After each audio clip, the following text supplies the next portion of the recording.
Hi friends, നമ്മുടെ ജീവിതത്തിൽ നമുക്ക് ഏറ്റവും അനിവാര്യമായി മാറിക്കൊണ്ടിരിക്കുകയാണ് ഹെൽത്ത് ഇൻഷുറൻസ്. അപ്പോൾ നിങ്ങൾ ഹെൽത്ത് ഇൻഷുറൻസ് എടുത്തിട്ടുണ്ടോ? ഇല്ലേ? നിങ്ങൾക്കും നിങ്ങളുടെ പ്രിയപ്പെട്ടവർക്കും തീർച്ചയായും എടുത്തു വെക്കേണ്ട ഒന്നല്ലേ ഹെൽത്ത് ഇൻഷുറൻസ്. ഇപ്പോൾ ഏതെങ്കിലും ഒരു ഹെൽത്ത് ഇൻഷുറൻസ് നമ്മൾ എടുത്താൽ മതിയോ? പോരാ. ഹെൽത്ത് ഇൻഷുറൻസ് എടുക്കുമ്പോൾ ഞാൻ എടുത്തു പറയുകയാണ്, പ്രധാനമായും നാം അറിഞ്ഞിരിക്കേണ്ട ചില കാര്യങ്ങളുണ്ട്. ഒന്നാമത്തെ കാര്യം, നല്ല ക്ലെയിം സെറ്റിൽമെന്റ് ഉള്ള കമ്പനിയാണോ എന്നും അതൊരു ട്രസ്റ്റഡ് കമ്പനിയാണോ എന്നും ഉറപ്പുവരുത്തണം.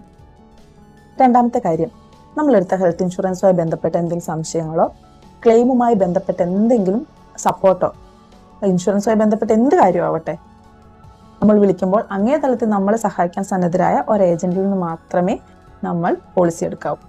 പ്രത്യേകിച്ച് ഡ്യൂട്ടി ടൈം നോക്കി മാത്രം ജോലി ചെയ്യുന്നവരിൽ നിന്നോ ഓൺലൈനിലായിട്ടോ നമ്മൾ ഒരിക്കലും പോളിസി എടുക്കരുത്.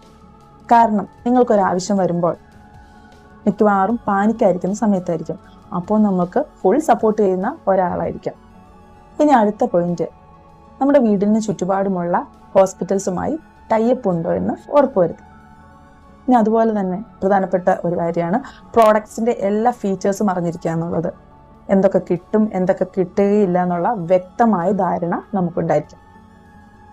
റൂം റെന്റ് ക്യാപ്പിംഗ് കറക്റ്റായിട്ട് മനസ്സിലാക്കണം. നമുക്കിപ്പോൾ ഏതൊക്കെ കാറ്റഗറിയിലുള്ള റൂംസ് അവൈലബിൾ ആണ്, എന്തെങ്കിലും ലിമിറ്റേഷൻസോ കണ്ടീഷൻസോ ഉണ്ടോ എന്നുള്ള കാര്യമൊക്കെ നമ്മൾ കറക്റ്റായിട്ട് മനസ്സിലാക്കിയിരിക്കണം. പിന്നെ കൺസ്യൂമബിൾസ് എല്ലാം, പഞ്ഞി, മാസ്ക്, PPT കിറ്റ് തുടങ്ങിയ സാധനങ്ങൾക്കെല്ലാം യൂസ് ആൻഡ് ത്രോ ഐറ്റംസ് ഇതെല്ലാം കവറേജ് ചെയ്യപ്പെടുമെന്ന് നമ്മൾ അറിഞ്ഞിരിക്കണം. അതുപോലെ തന്നെ കോ പേയ്മെന്റ് ഇല്ലാത്ത പ്രോഡക്റ്റ്സ് ആയിരിക്കണം നമ്മൾ തിരഞ്ഞെടുക്കേണ്ടത്.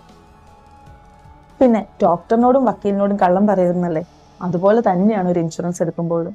നമുക്കിപ്പോൾ ഉള്ളതും മുൻപുണ്ടായിരുന്നതുമായ എല്ലാ രോഗങ്ങളെക്കുറിച്ചുള്ള വ്യക്തമായ വിവരം നമ്മൾ കൈമാറിയിരിക്കണം. അല്ലെങ്കിൽ ക്ലെയിമിന്റെ സമയത്ത് നമ്മുടെ ക്ലെയിം വരെ റിജക്റ്റ് ആവുന്ന അവസ്ഥ ഉണ്ടായേക്കാം. അപ്പോൾ നമ്മൾ ഏറ്റവും കൂടുതൽ മാറ്റി വെക്കുന്ന ഒന്നാണ് ഹെൽത്ത് ഇൻഷുറൻസ്. ഇനി അധികം വൈകണ്ട കേട്ടോ. ടാറ്റ AGയുടെ ഏറ്റവും അനുയോജ്യമായ മെഡിക്കൽ ഹെൽത്ത് ഇൻഷുറൻസ് പ്ലാനുകൾക്ക് വേണ്ടി നിലവിലുള്ള കമ്പനിയിൽ നിന്നും ഏറ്റവും അനുയോജ്യമായ പ്രോഡക്ട്സുകളിലേക്ക് മാറുന്നതിന് വേണ്ടി ഞങ്ങൾ നിങ്ങളെ സഹായിക്കാം കേട്ടോ. അപ്പോൾ താഴെ കാണുന്ന നമ്പറിലേക്ക് പെട്ടെന്ന് വാട്സപ്പ് ചെയ്തോളൂ, അല്ലെങ്കിൽ വിളിച്ചോളൂ. Bye bye, stay healthy.